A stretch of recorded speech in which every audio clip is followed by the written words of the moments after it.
هذا النور شفاء صدور. اعوذ بالله من الشیطان الرجیم. بسم الله الرحمن الرحیم. نحمده و نصلی علی رسوله الکریم. اما بعد، السلام علیکم و رحمت الله تعالی و برکاته. مرگ پیغمبر صلی الله علیه و سلم. ماه ذوالحجه به 8م روز بود. جمع یاران با نبی دلسوز بود. جبرائیل آورد آیات سفر، رحلتش آورد در پیش نظر. روزی دوشنبه با فرمان خدا، حضرت عزرائیل آمد زد صدا.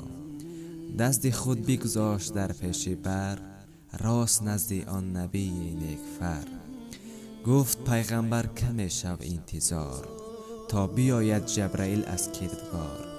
از میان لحظه چون تیر شد، بعد چند جبرائیل حاضر شد.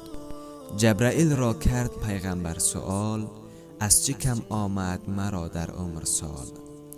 گفت فرمان بود مرا عمر 90، از برای چی به 63 رود.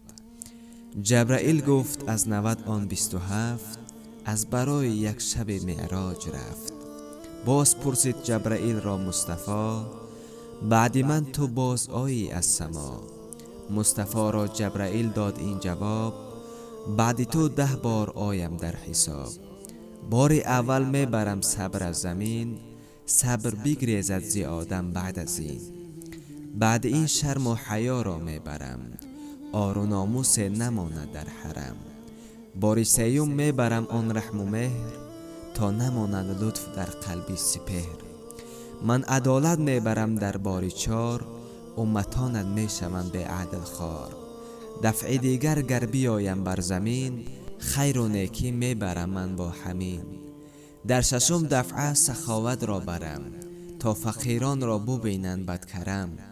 راستی در بار 7م میبرم، تا دروغ حاکم شود بحر و برم. نوبت 8م بود دور حلال، تا حرام آید سری هر مال و حال.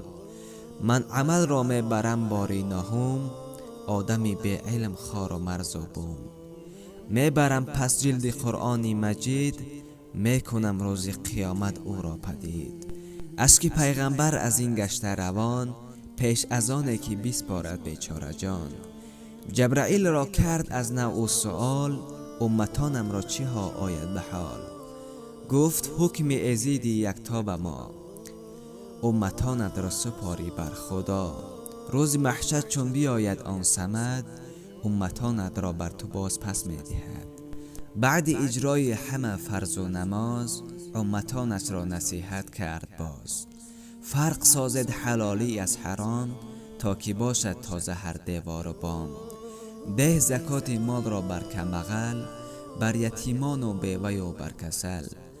دائما کن رحم و شفقت بر فقیر، هر دل بیچاره را دست گیر. کرده پرهیز از بدیها به حدود، کینه را بیرون کند از قلب خود. بعد این یاران همه رفتن به در، مان فاطمه به پهلوی پدر. گفت پیغمبر ایا ای دخترم، بعد 6 ماه تو بیا در برم. پس نمون او بر ملک الموت رو، زحمت جان کندن از من بجو.